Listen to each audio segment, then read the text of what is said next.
So today we're supposed to start with the discussion between metals and insulator and semiconductor. So what has been drawn on my side, so from the diagram itself you got the idea, it is the energy band diagram, right? So if we have been talking about first one, yes?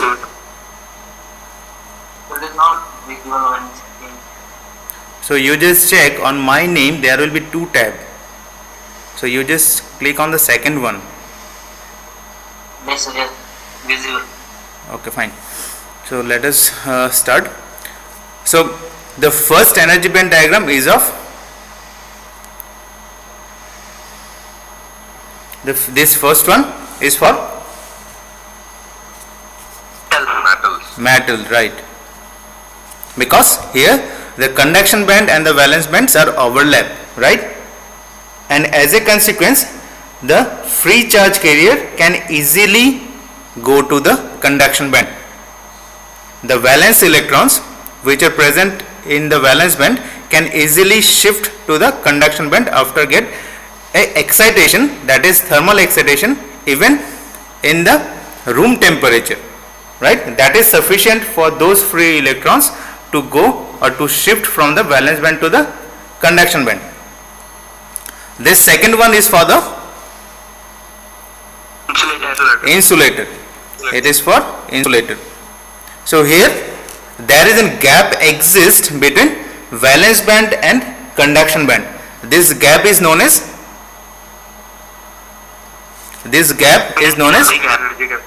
forbidden energy gap. Forbidden energy gap. Okay, so this forbidden energy gap is quite higher. Okay, this forbidden energy gap is quite higher, so that the valence electrons can't shift to the conduction band. But if we get quite higher amount of excitation, then some of the valence electron can shift to the conduction band, but the number is quite less.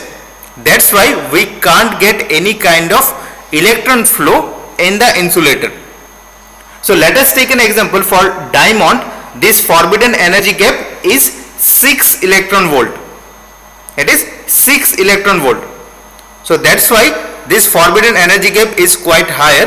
That's why we can't get this conductivity in a diamond. It is an example for the insulator. This third one, it is for semiconductor. It is for semiconductor. Here this forbidden energy gap, it is represented by E suffix G. It is quite less, right? It is quite less. So this forbidden energy gap is approximately 1 electron volt for most of the semiconductors.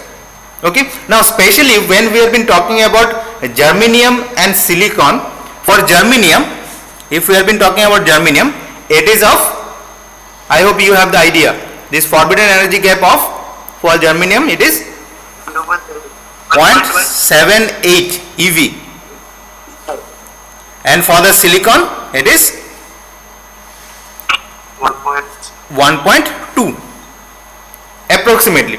And this forbidden energy gap is specified for 0 Kelvin, right? This forbidden energy gap is at 0 Kelvin. Okay, so as this forbidden energy gap is not very wide, so some of the valence electron can acquire some energy and they can go into the conduction band. So these electrons, when they have been shifting from valence band to the conduction band, becomes free and can move in the band under the influence of external field. If we have been providing some external field, that is some external supply, when it has been connected, then this free electrons which has been shifted to the conduction band can be comes into picture for the conductivity. So when this valence electrons are being shifted to the conduction band, then a vacant place is been created, and vacant place has been created because of this free electrons, valence electrons, which has been shifted to the conduction band. Then this vacant place is known as hole, or the absence of an electron is known as hole.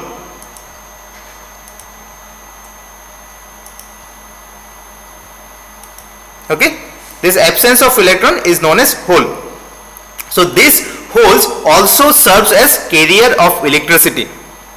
So let us consider first, some electron has been shifted to the conduction band, some vacant place has been created. Next, when we have been considering about some crystal, when so many atoms are been taken all together, then some of the electron from other atom can acquire this place, again this hole will be created to another atom. So in this way, these holes can also be assumed to have the electricity or the carrier of electricity. Okay, so the electrical conductivity of a semiconductor is less than metal but greater than that of the insulator, right? So conductivity of this semiconductor is greater than insulator but lesser than metal. Now next we are supposed to see some distribution function by which, when these free electrons are been available in this conduction band, so how they are been oriented. So that is been given by Fermi-Dirac distribution function. Have you heard about this?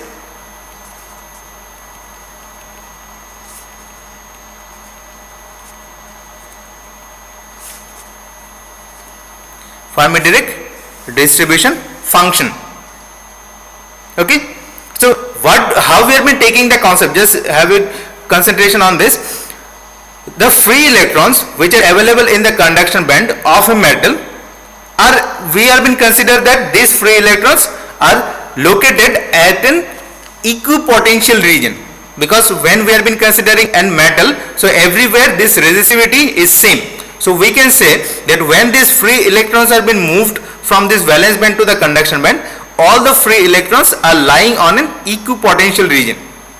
Okay, now due to their thermal energy, now let us consider when they have been lying on the equipotential surface or filled free surface.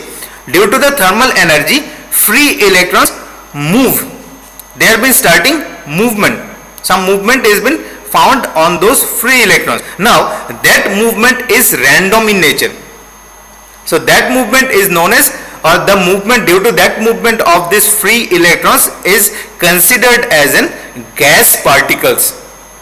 When this charge carriers, that is those electrons are been shifted from valence band to the conduction, normally at normal room temperature itself, the charge carriers are always been situated at the conduction band, those free or the valence charge carriers for the metal. For the metal, in the normal room temperature itself, this charge carriers are been found in the conduction band. Now as a metal is been considered as an equipotential surface, the charge carriers which are been situated at the conduction band are starting movement. Some movement has been found on those charge carriers. Those movements are random in nature. So that movement is like the movement of gas particles. Now due to this movement, we can't say what is the exact location of any charge carrier in terms of the energy state. So when they have been moving randomly, we can't say that what is the energy state belongs to which of the charge carrier. So that occupancy of any energy state can be represented by a distribution function. Now when they have been moving in a random fashion, this movement of those charge carriers can be represented by some distribution function. That distribution function is known as Fermi-Dirac distribution function. Just try to recall. The charge carriers which exist in the conduction band of metal, they are free. They can move randomly because they are been located on an equipotential surface. So that movement is quite like of the gas particles. Now when they are been having this random movement, so it is quite difficult to represent the energy state of those charge carriers. So for that representation, for the charge carriers which energy state they are been acquiring, so for that a distribution function is been used. That distribution function is known as Fermi-Dirac distribution function. So that distribution function is represented by this mathematical representation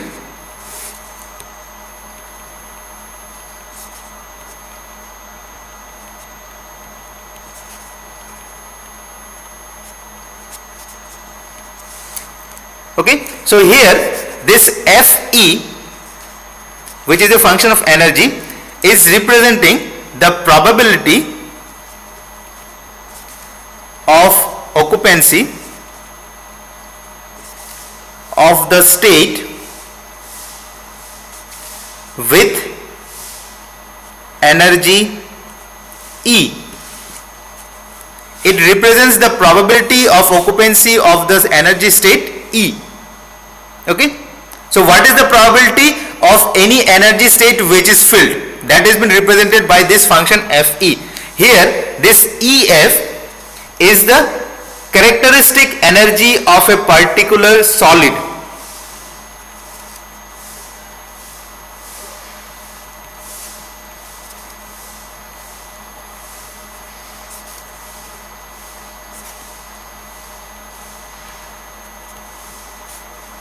So this characteristic energy may be different for different kind of solid. That is, we have been considering where we can have the conductivity, and it is known as Fermi level energy, or it is known as Fermi level. This T, it is the absolute temperature, and this Kb, it is Boltzmann constant.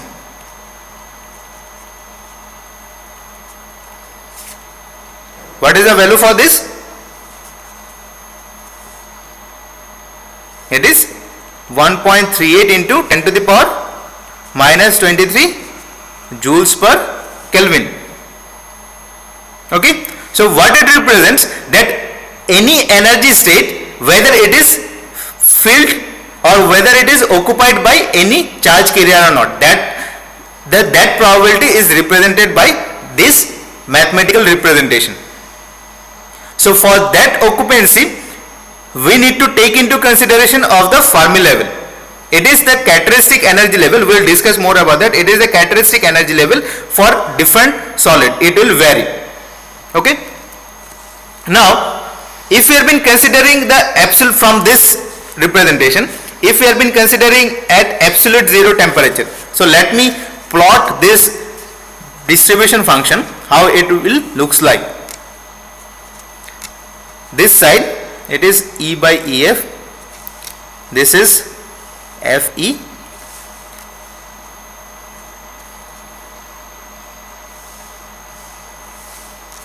it is 1, this is half. I will discuss how we are getting this value.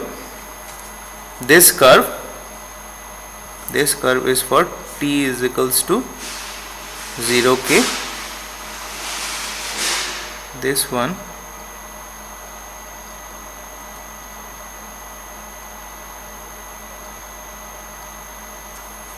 is for T is equals to 300K, this one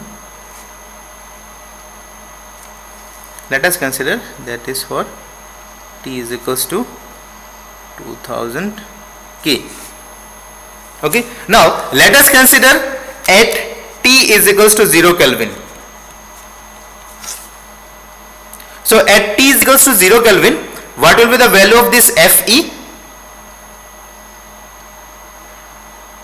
The value of Fe at T is equals to 0K, it is 1 for E less than Ef, and it is 0 for E greater than Ef. Can you find that one from this expression? At T is equals to 0, if E is less than Ef, then we are supposed to get 1. If E is greater than Ef, then we are supposed to get 0. So you just try to find that one. Now, what is the conclusion we can draw from these values? This says that all the energy state below Ef, all the energy state E less than Ef, below Ef are occupied by the electrons. because the probability of occupancy is 100%. Here 1. So what we can say, at 0 Kelvin, at absolute zero temperature, all the energy state, all the free energy state are filled by the electrons. That it says that it is having the 100% probability of occupancy. So we have been taking a reference level, that is your EF. We have taken a reference level, that is your EF, Fermi level. So what the conclusion we can draw, that all the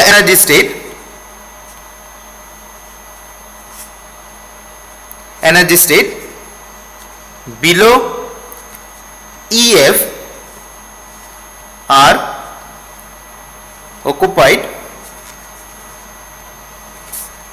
by the electrons. For this, and all the energy states above EF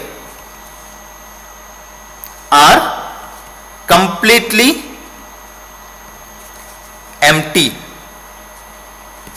because Fe is 0% probability. So if we can able to have a reference level for a particular solid, then we can say that below the reference level at 0 degree Kelvin, we have the probability that we can found all the electrons in the energy state which is below our EF. Now what is the reason for which we have been come to this fermionic distribution, that on any solid, when the charge carriers have been lying on an equipotential surface, then they are having random motion. Then we can't say what is the energy state is belongs to which of the charge carrier. Now when we have been coming to this distribution function, due to this distribution function, we can at least assume that yes, if we are having this Fermi level energy for this particular solid, then we can say that if we have been working on the absolute zero temperature, then all the charge carriers will occupy the energy state which are below the Fermi level energy, and if we have been searching any electron above the Fermi level energy, then there should not be any sign of charge carriers above this Fermi level energy. We have been absolutely talking about absolute zero temperature. Now how we can define this Fermi energy EF?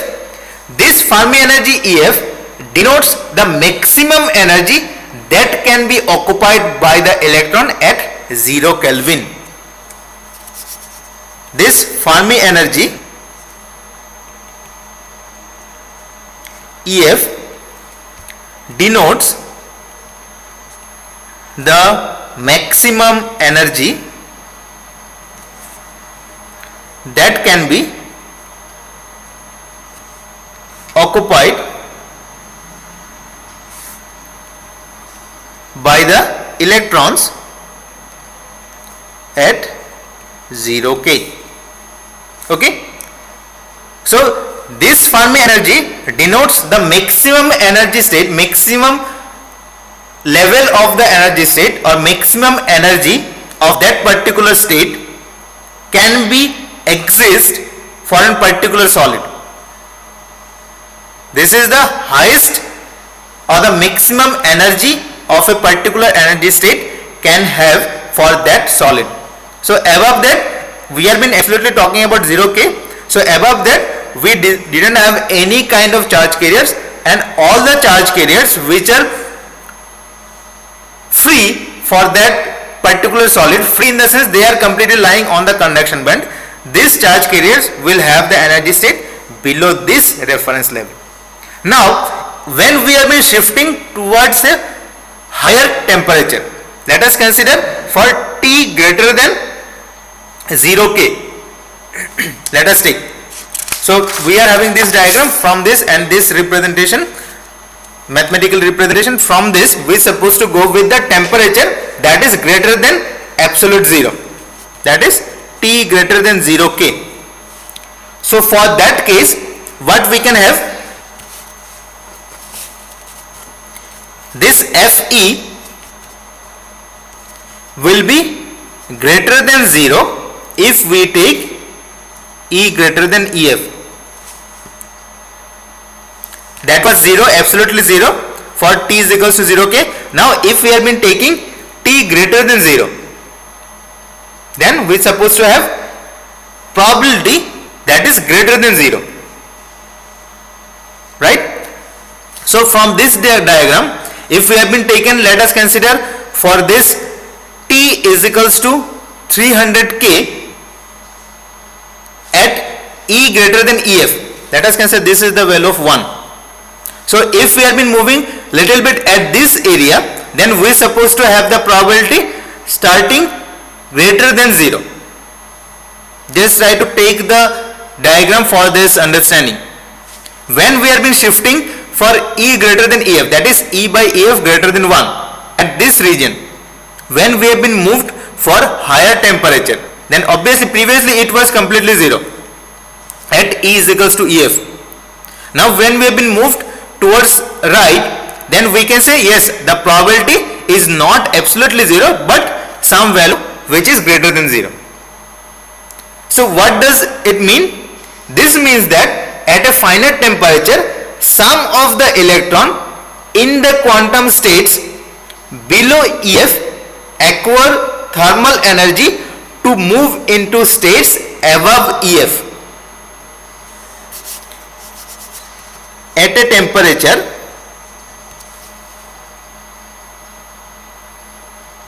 that is at a finite temperature, at a temperature greater than 0k, which is greater than 0k, some of the electron in the there is a ad on your screen. yes.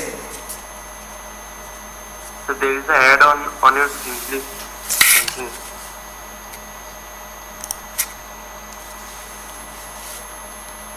In the quantum state below EF,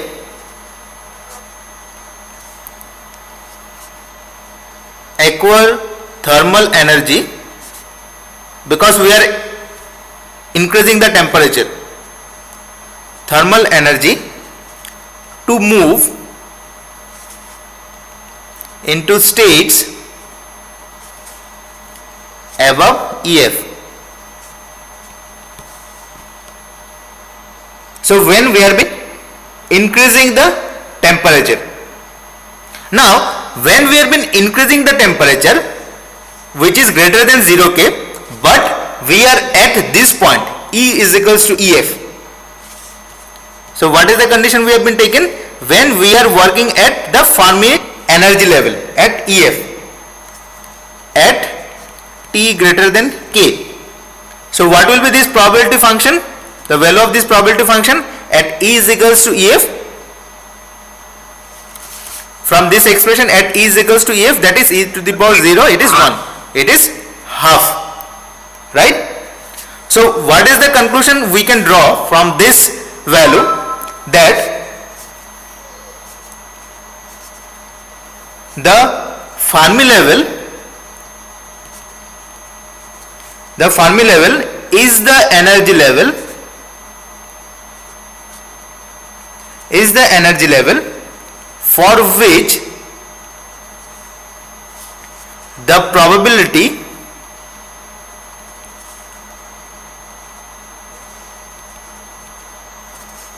of occupancy is half for a finite non-zero temperature.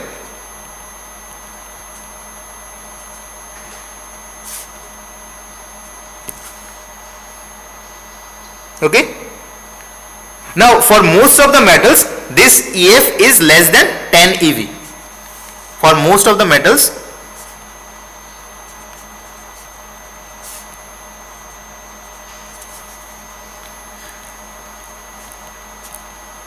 is less than 10 electron volt. Okay. So from this diagram it is clear. So at E is equals to EF, if we have been talking about some temperature which is greater than 0, then we are having the probability half. Okay. So what does mean? That 50% of the charge carriers are lying below Fermi energy level and 50% of the charge carriers are lying above Fermi energy level at E is equals to EF. If we are having the energy at E is equals to EF at Fermi energy level, if we have been working, then we are having the probability that half of the electrons are below the Fermi energy level and half of the electrons are lying above the Fermi energy level. Now for pure semiconductor, that is intrinsic in nature, for pure semiconductor and for the insulator, this Fermi level always lies near the middle of the forbidden energy gap, whereas for the metal the Fermi energy level lying within the conduction band. Yes, sir वो ये जो हम लोग absolute temperature पे जो value डाल रहे हैं फंक्शन ऑफ एनर्जी का, सर ये जो फॉर्मूला के में पुट करके डाल रहे हैं, राइट राइट। तो सर एक बार दिखा सकते हैं सर, क्योंकि सर जो अगर मैं बोलो सर वो जो टेम्परेचर में अगर हम लोग एब्सोल्यूट टेम्परेचर 0 डाल रहे हैं तो वो 1 कैसे हो रहा है sir? At E less than EF। जी सर वो 1 कैसे हो रहा है? वो हो नहीं रहा। हो नहीं रहा है एट सर कुछ और वैल्यू आ रहा है, 1 नहीं आ रहा। क्या आ रहा है सर जैसे 1 divided by 1 plus e to the power e minus EF divided by Boltzmann constant into t है ना, वो t का वैल्यू कितना है? 0 है। 0 पुट किए तो वो तो 1 बाय 0 हो गया, तो वो इंफिनिटी हो जाएगा, तो वो तो e to the power infinity हो गया ना। e टू द पावर ये क्या है? e minus EF by infinity. e minus EF by infinity, हाँ E minus EF by 0, sorry E minus EF by 0। हाँ तो e to the power so यहाँ पे E माइनस EF क्या है? देखो E minus EF is less than 1 और greater than 1, क्योंकि we are been drawing the thinking about the energy state, that is E minus E less than EF। जी sir, now it is clear? जी sir, जी sir, जी sir, thank you sir. Okay, so up to this clear? Okay, so next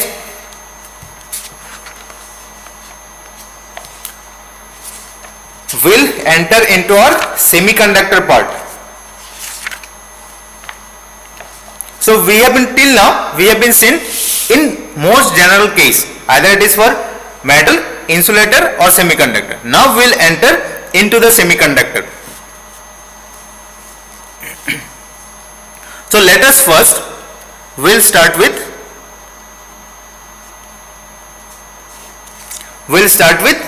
properties. We'll apply the same concept over here also. So let us start with little bit about this semiconductor. So how we can recognize that it is a semiconductor? So first thing is that semiconductor, we can say that it is a class of material whose electrical conductivity lies between that of conductor and the insulator. We can say that electrical conductivity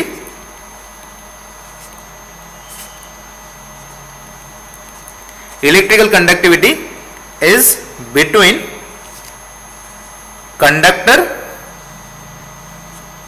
and insulator, and at room temperature the electrical conductivity, what is the unit of conductivity?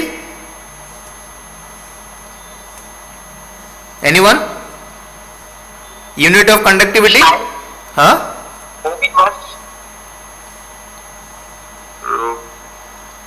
Is it mho? It is the unit of conductivity or something else? Rho inverse. Rho is the conductivity. Ohm inverse. Like mho. What is the unit of Sir, Simon, no? Yes, SIMAN. Siemens per meter, Yes, same. right? So if we have been talking about this conductor, that is absolutely, if we have been going with these metals, if we are having the metal, then it is most general case, for the most general case, this conductivity is having the value of 10 to the power 8 Siemens per meter. Now if we have been considering about insulator, then it is having the conductivity is something 10 to the power minus 10 Siemens per meter. Now if we have been considering about semiconductor, that is SC, it is having in the range of 10 to the power 5 to 10 to the power minus 4 Siemens per meter. Okay. So it is about the conductivity. Other than this, there are some other properties. First property, we can say that it is having the negative temperature coefficient of resistance, whereas for the conductors it is having positive temperature coefficient of resistance. If we have been considering about the metal, right, it is having negative temperature coefficient of resistance. I hope you are having the idea why it is like this, right? Next, if a semiconductor is given under any kind of radiation, that is of any kind of light, it shows some photovoltage or the change of resistance. So what we can say, that under irradiation by light, a semiconductor shows photovoltage or change of resistance.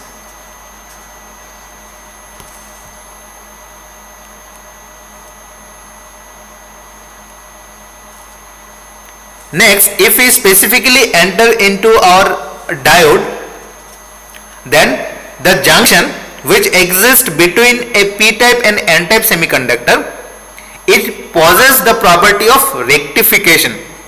We'll see how. The junction between p-type and n-type semiconductor possesses rectification property.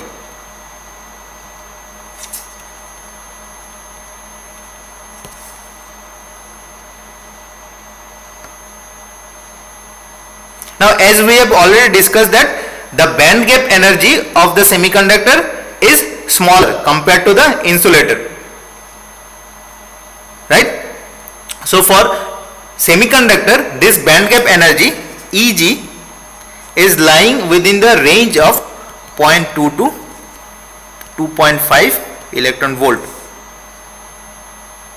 Okay, so what is the advantage? Due to this smaller band gap energy, the electrons which are get some thermal excitation, the electrons can easily shift from the valence band to the conduction band under ordinary temperature. That is, from the room temperature itself, they can easily shift from the valence band to the conduction band.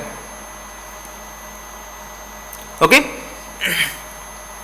Now, if we specifically talking about our practical purpose of use for any kind of semiconductor device, for manufacturing those devices, specially germanium and silicons are considered.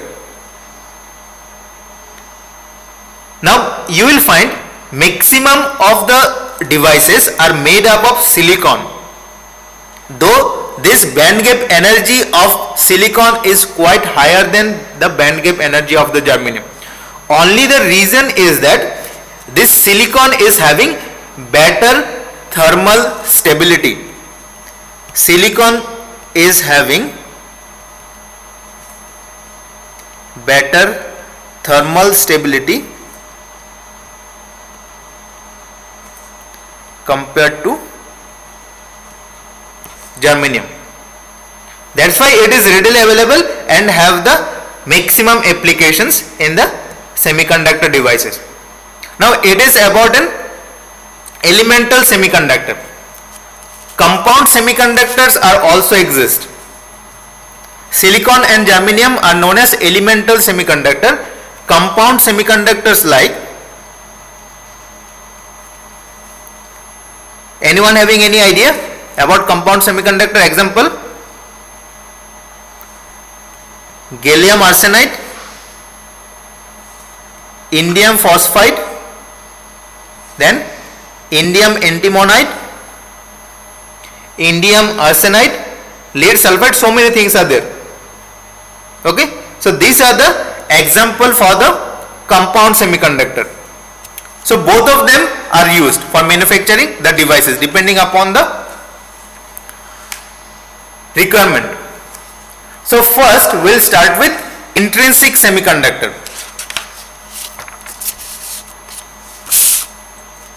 Sir, what is rectification property? Rectification property, the same thing what we have been going with the rectifier. When these diodes are being used as a purpose of getting rectification, that is from AC to DC, that property only can be found in the diodes. That is what rectification property is.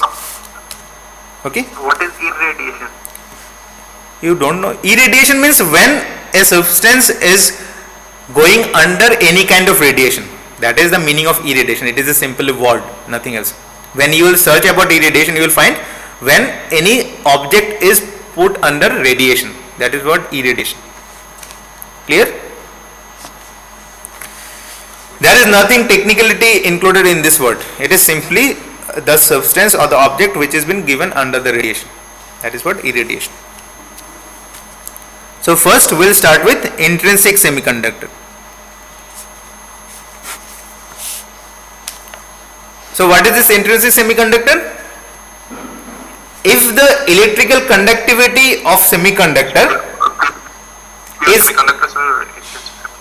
yes, so how we can say that if the electrical conductivity of a semiconductor is entirely determined by the carrier which are generated by thermal excitation only. If the electrical conductivity of a semiconductor is entirely determined by the carriers which are generated by thermal excitation from the valence band to the conduction band, then the semiconductor is referred to as pure or intrinsic semiconductor. Understand? So that is what we are saying, without doping a semiconductor is known as intrinsic semiconductor, right? So if the conductivity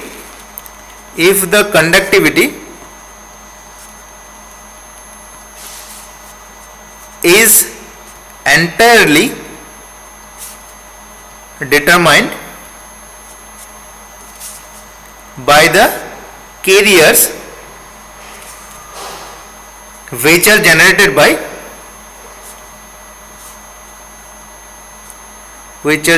by thermal excitation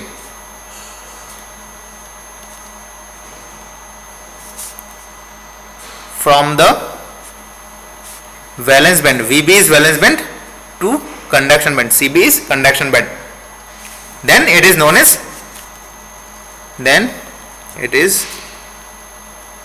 as intrinsic or pure semiconductor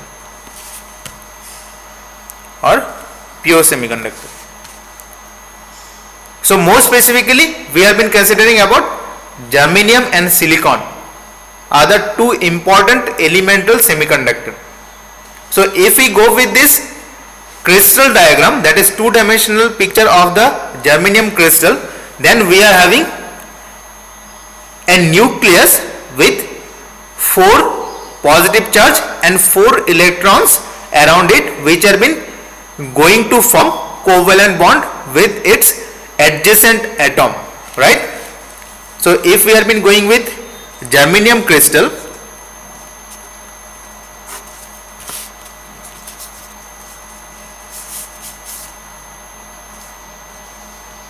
plus 4.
Okay, so like this.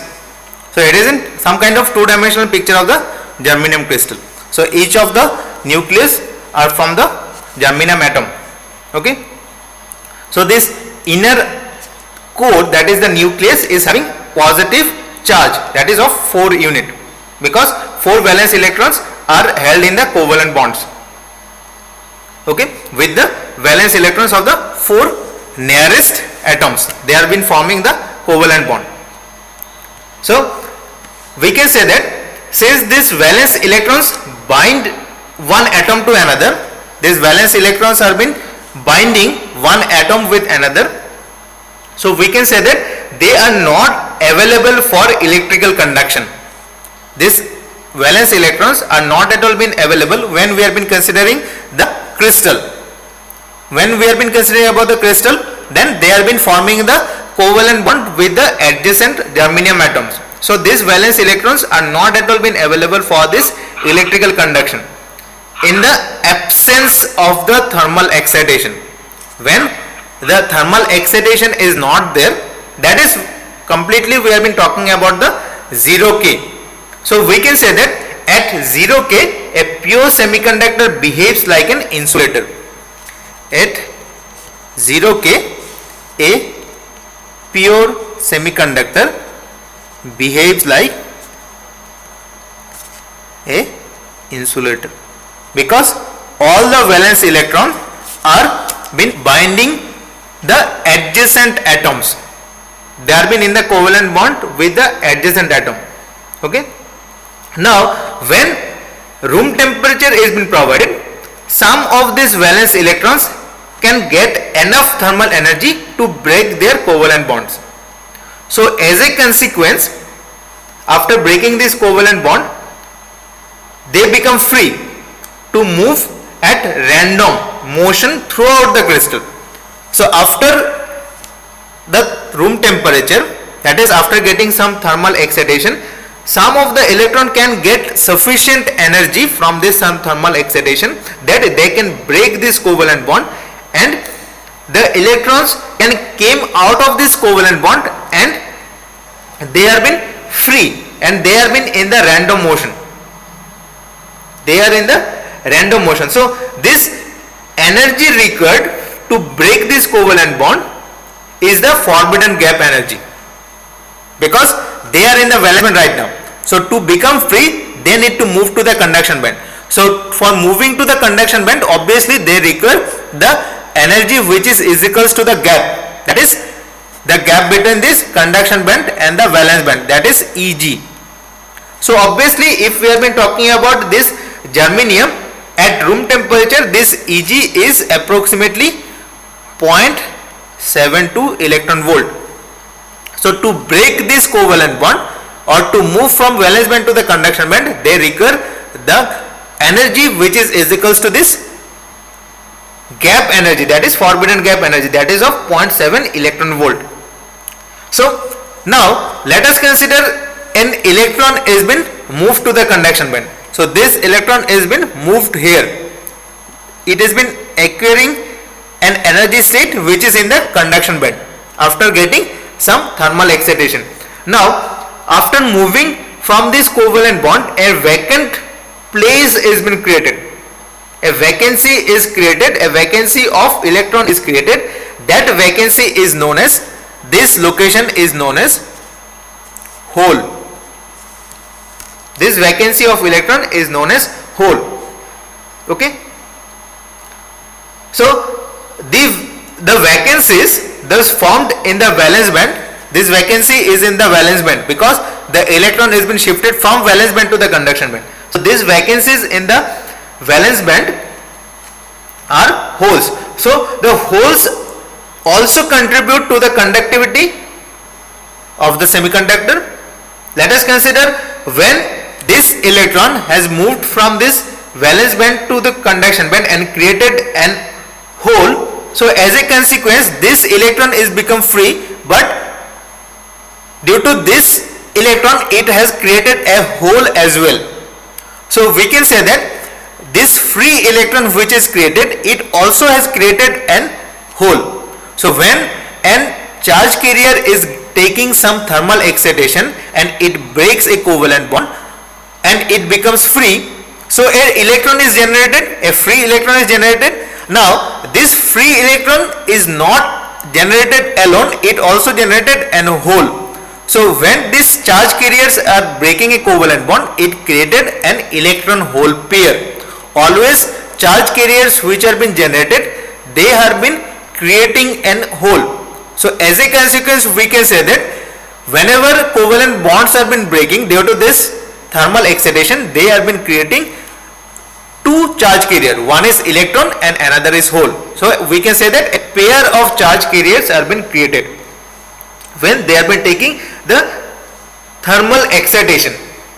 So they have been jumping to the covalent conduction band. Now this vacancy of this electron may be filled by some adjacent atom. So let us consider this electron can go to this location as well after getting some thermal excitation. After getting some thermal excitation, this electron can jump to this vacant place. So as a consequence, here newly created hole is been generated.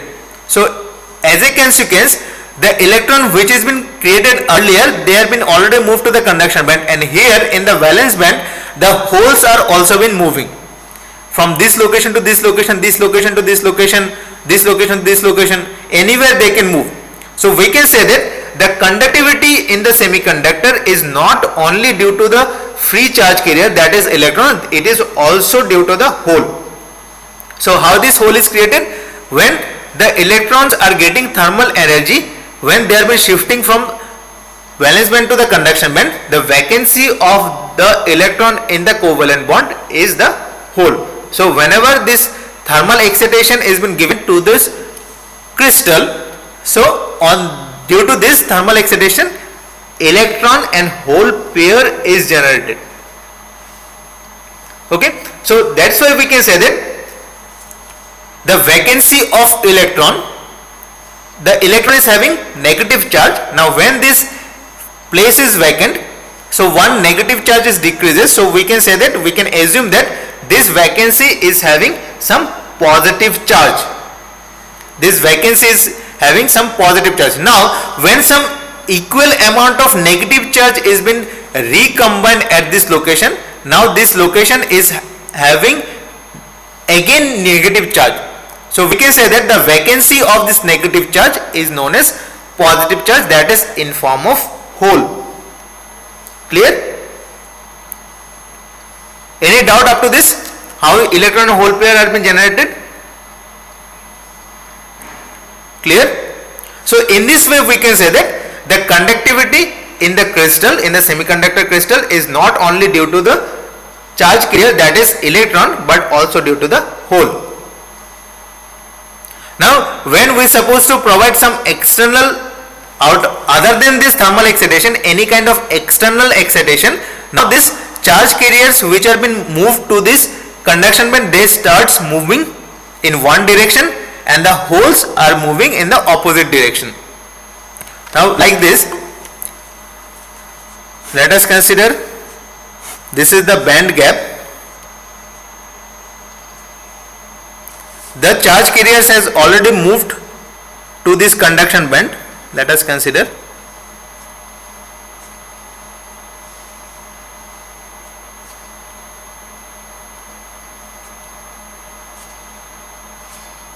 these are the electrons, they are already moved to the conduction band, and here vacant place has been created due to this movement of the electrons from valence band to the conduction band. Now when this external supply is been given, let us consider this side is positive, this side of the semiconductor is given positive, this is negative, this is positive, this is negative. Now obviously those electrons will get attracted towards the positive pole of the external supply. The electrons will move in this way and these holes will get attracted towards the negative pole of the power supply, that is external supply. So this holes will move in the opposite direction. It is your valence band, this one is your valence band, this one is your conduction band. So this movement is known as drift velocity, that is known as drifting of charge carriers. Here drift of electron, free electrons, here drift of holes. Okay, one more thing, in an intrinsic semiconductor, obviously when an electron is generated and hole is generated, so we can say that the number of hole is equal to the number of free electron. In intrinsic semiconductor,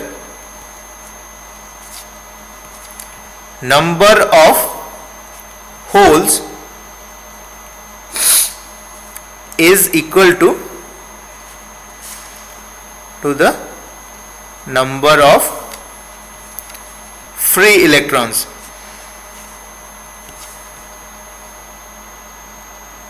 Now the reason is that the newly created electron hole pair are generated by the thermal excitation, we know this. So some of the electron hole pair may get lost due to the recombination. There may be happening some that adjacent from some adjacent atom, some of the electron may recombine this vacant place. So this electron which has been created, this hole may be filled by some another charge carrier which has been coming from the adjacent atom. That may be possible. So in equilibrium state, we can say that the concentration of electron and the concentration of hole are always equal. That concentration is known as intrinsic carrier concentration. In equilibrium state,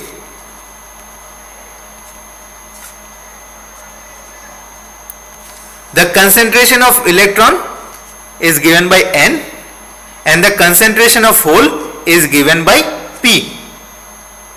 Always the concentration of hole is represented by P and the concentration of electron is represented by N. So we can say that the concentration of this electron and hole are always same under equilibrium condition, which is recognized as Ni. Here this Ni is equals to intrinsic concentration.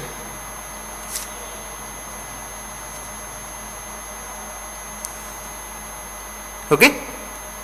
So at room temperature, if we have been considering at room temperature, this Ni value for germanium, if we have been considering the germanium, the Ni value is almost equal to 2.5 into 10 to the power, sorry, this 13 per centimeter cube, and for silicon this Ni value is 1.5 into 10 to the power 10 per centimeter cube.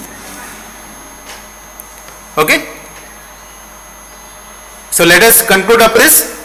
Anyone having any doubt up to this? So I suppose to